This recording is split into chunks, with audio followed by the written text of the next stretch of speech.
Bien, alors, si je vais essayer de... Qu'est-ce que je disais déjà? Donc, le rôle de l'image télévisée, c'est un rôle qui est énorme. Et nous devons toutefois rester conscients que l'image ne suscite pas de réflexion, elle agit seulement sur l'émotion. C'est-à-dire que, comme je le disais, tu vas sur Facebook, sur Twitter, il y a eu un attentat. Dès l'instant, qu'est-ce qu'on te fait? Dès le premier instant, on te bombarde avec une image. Dès l'instant où tu perçois l'image, tu es crispé, tu es choqué, bouleversé. Et le bouleversement ne facilite pas la réflexion. Tu es choqué dès cet instant. D'accord? Et puis, ce qui est bon, je ne vais pas rentrer, je ne vais pas rajouter ce détail-là, mais il y a une dimension non seulement de l'image, mais aussi de la volubilité de la parole qui est ajoutée à l'image. Oui. Si tu regardes bien l'information, tu as une image choquante et on y ajoute beaucoup de paroles que finalement tu ne comprends pas. Tu n'as pas le temps de poser une réflexion cohérente sur ce qui se passe. Et ça va très vite.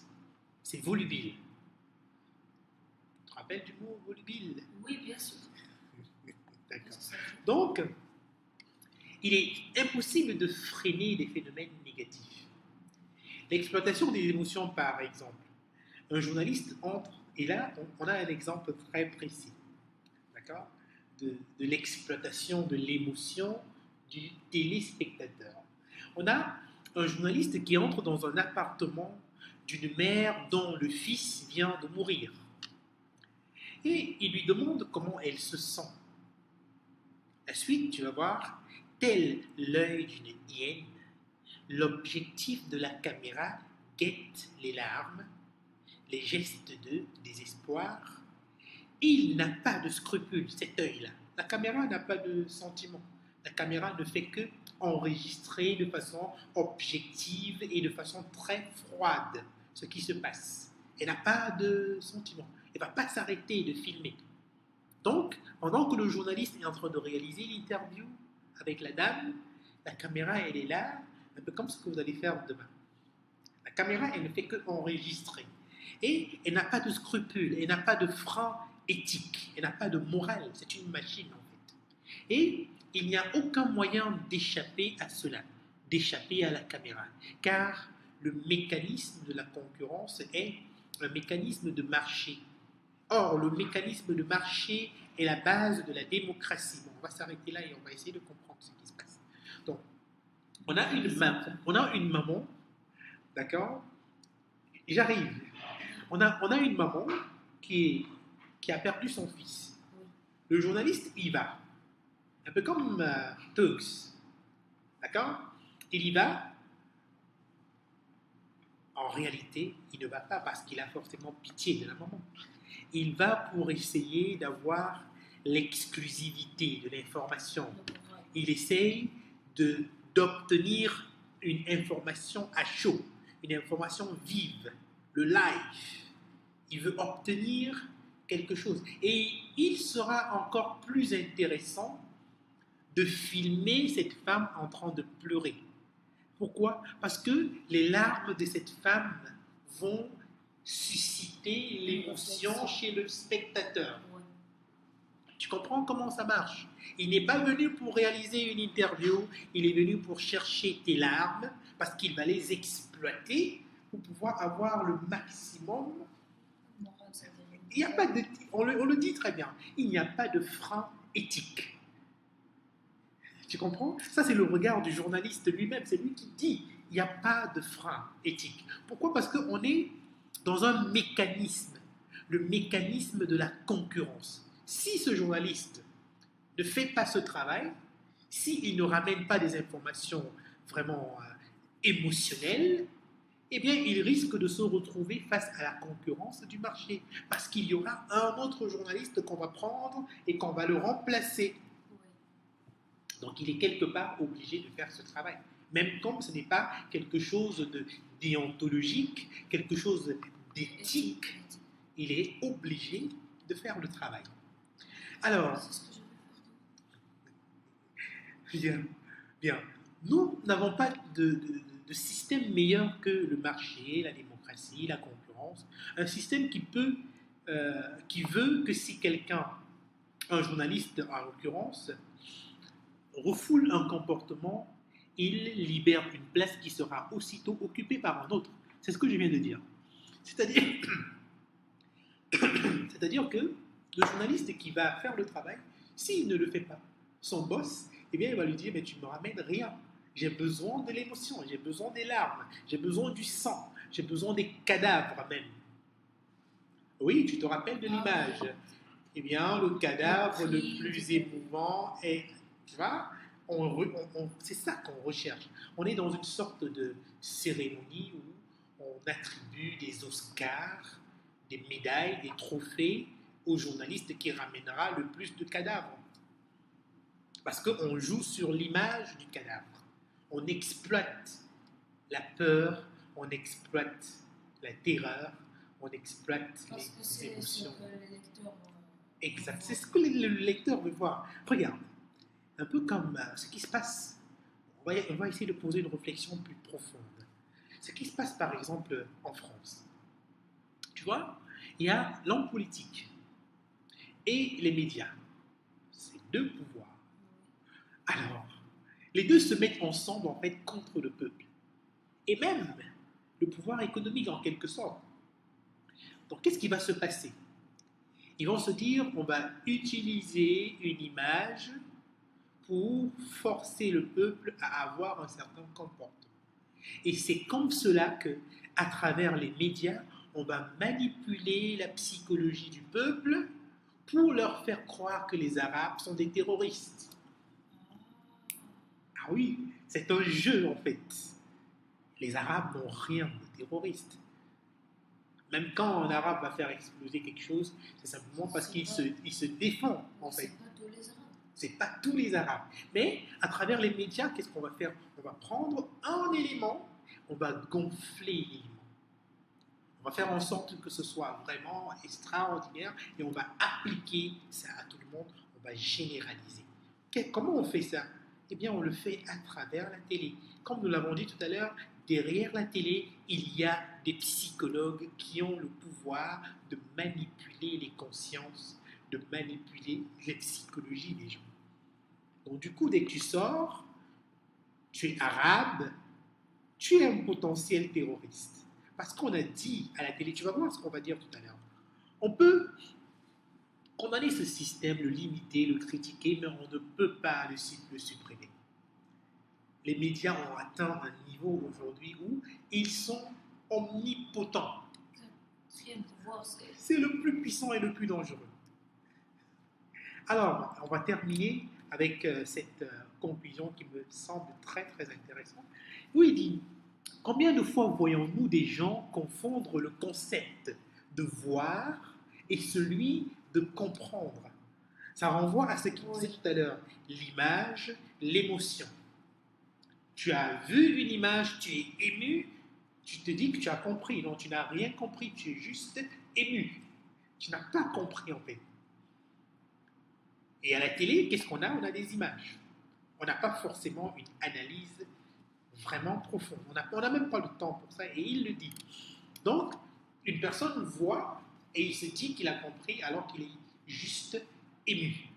Parce qu'on a voulu qu'il soit ému. Bien. Et on dit, par exemple, deux personnes se querellent. L'une dit à l'autre, ma chère, tu as tort. Ce que tu dis est faux. L'autre de répondre, comment ça j'ai tort, puisque je l'ai vu à la télé? Elle a vu, elle se dit qu'elle a compris. Tu vois, le simple fait de voir, c'est pas comprendre. Tu as juste vu. Mais elle est certaine que ce qu'elle a vu lui donne le privilège d'avoir la compréhension parfaite. Ce qui est absolument faux. D'accord? Et on termine. En percevant le monde par le biais des médias, nous ne connaissons que les conséquences, la surface des événements. Or, si nous ne connaissons pas les causes, nous ne sommes pas en état de réfléchir sur euh, j'ai pas cette partie-là, elle n'est pas très claire. En état de réfléchir sur de Sur manière appropriée. Très bien. Donc, nous ne percevons que les conséquences des choses à travers les médias.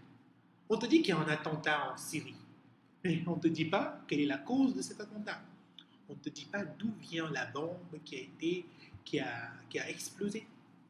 Parce que si on te dit d'où vient la bombe, tu comprends quelle est la cause. Qui finance? Qui est l'auteur? Qui sont les vrais auteurs qui sont cachés derrière? On ne te dit pas, on te dit juste qu'il y a eu un attentat. Et qu'est-ce que tu vas faire? Tu es ému, mais tu n'as rien compris en fait. Tu vois comment on te manipule, tu es juste un jouet, on joue avec toi. On te montre les conséquences. Tu as vu les conséquences? Mais quelles sont les causes? Qui se pose? Est-ce que tu t'es déjà posé la question de savoir quelles sont les causes? Non, jamais. Tu regardes juste et c'est bon. Tu avales comme des comprimés, tu vois, comme des cachets. Chaque jour, je dois avoir ma dose de Facebook, je dois avoir ma dose de Twitter, de Instagram, tu vois, tu ne cherches pas à savoir ce qui s'est passé en dessous, mais tu veux juste voir ce qui s'est passé dans les photos, tu défiles. Tu vois, quand tu vois, essaye d'observer les gens. Moi, je prends souvent beaucoup de plaisir à observer les gens, à m'observer moi-même, parce que, tu vois, qu'est-ce qu'on fait avec nos smartphones? On défile avec notre doigt. Tu vois, on défile tellement rapidement qu'on n'a pas le temps de voir même ce qu'on essaye de voir. Donc, c'est un peu ça. On ne voit que la surface des choses. On ne cherche pas à les comprendre, à réfléchir sur ces choses de manière appropriée. À les traiter, à les analyser, à les comprendre. En même temps, les médias ne sont pas eux-mêmes en mesure de tout expliquer de manière exhaustive. Ils opèrent donc une sélection, un choix. Alors, à ce moment-là, on a un dernier problème. Le dernier problème, c'est quoi? C'est que les médias n'ont pas le temps. Il y a tellement d'informations qui arrivent qu'on n'a pas le temps de les traiter de manière exhaustive, de manière complète et approfondie. Alors, qu'est-ce qu'on fait? On livre simplement. Par exemple, quand tu regardes, nous avons parlé du flash. Le flash, c'est une information de dernière minute qui arrive. Oui. Qu'est-ce qu'on fait? On prend le flash, on balance. On n'a pas eu le temps de traiter véritablement. On a juste balancé l'information. Ça doit choquer tout de suite parce que c'est de la chair fraîche. Ça vient d'arriver. C'est l'exclusivité. Ok? Donc on balance, on n'a pas eu le temps et généralement le flash c'est une phrase. Aucun développement. On a juste un fait ou alors une conséquence de quelque chose. On n'a pas eu le temps de comprendre ce qui se passe en réalité. Et là, on tombe dans le piège. Eh bien, en dehors de cela, le fait que les informations soient tellement importantes, nombreuses surtout, on n'a pas le temps de réfléchir, d'analyser, de traiter. Et en plus, non seulement on n'a pas le temps d'analyser, mais on est obligé de faire des sélections. Et on sait que la sélection n'est pas toujours objective. Quand on fait un choix, c'est un choix humain. C'est un choix en fonction de l'angle selon lequel on veut voir l'information. Je te rappelle de l'angle, sur le plan journalistique. Donc il faut observer les choses selon un angle. Et ainsi, on va donc sélectionner les choses qui doivent apparaître et celles qui ne doivent pas apparaître. C'est pour cela que quand il y a un attentat, bon, je parle un peu trop d'attentats, n'est-ce pas? C'est pas que j'aime ça, c'est juste que ça me... Je suis un petit peu sensible à ça ces derniers jours. Donc, quand on a un attentat à Paris, qu'est-ce qui se passe? Tous les médias vont à Paris. On choisit, tout le monde choisit ça parce que ça semble. Et quand il y a un attentat à Tunis, on en parle 2-3 minutes et puis c'est bon, on a oublié. Sûr. Non. Quand c'est venu, il y a beaucoup de personnes qui ont dit d'accord, un attentat au Cameroun. Oui, je comprends. Donc, non, pour dire ceci, c'est vrai en fait. Pendant qu'on tue 13 personnes en France, on déclenche tout un cataclysme, tout un tremblement de terre, toute la terre tremble. Au même moment, au Cameroun, il y a, à l'instant où je te parle, il y a des gens qui meurent dans une guerre qui ne dit pas son nom. Au même moment, il y a des gens, des enfants qui meurent en Syrie. Personne n'en parle. Il y a des enfants qui meurent en Palestine. Il y a des enfants qui meurent au Mali. Il y a des enfants qui meurent dans les mines de diamants au Congo, et ainsi de suite. Donc, il y a un problème.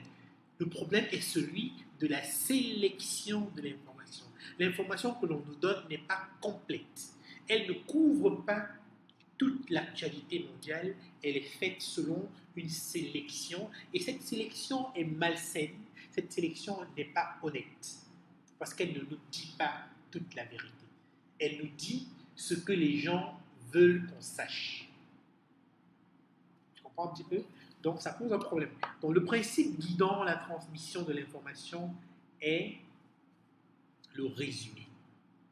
C'est ça le principe. Tu te rappelles du circuit de l'information?